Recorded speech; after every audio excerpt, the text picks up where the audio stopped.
So today we are going to do repiping on this. This is very similar to another video I did. Only difference on this is this has two zones. These three actuators are piggybacked together. That's for garage radiant. And then there's one single loop for a master bath radiant.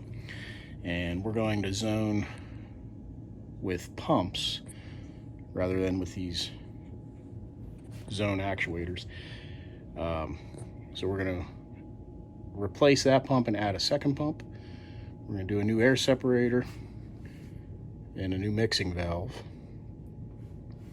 We'll still use the same pump relays. We can eliminate this old Worsbo zone controller and clean a lot of this up.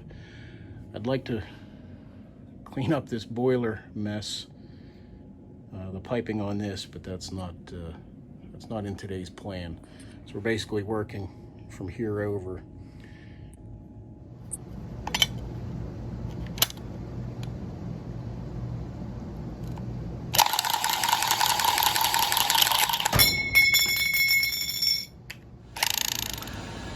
So I didn't take a lot of footage during the repiping because it's very similar to the other work that I did on another video. The only difference on this is it has, we come out of the mixing valve and made sort of a manifold supply into both pumps. The upper pump is the dedicated loop just to the master bathroom, and then that's the return coming back from the master bathroom.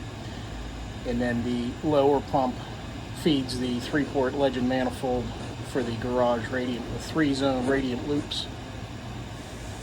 And we have isolation valves on both pumps, along with purge valves, and left the cap off there. We've got the same Taco mixing valve we used on the other loop, and we've got a Calafi air separator. Got the wiring cleaned up a lot. I eliminated a transformer, eliminated a relay, switching relay. Really simplified the system. I think it'll be a lot more reliable, and we'll be better off now. Yeah, we'll do it for this one.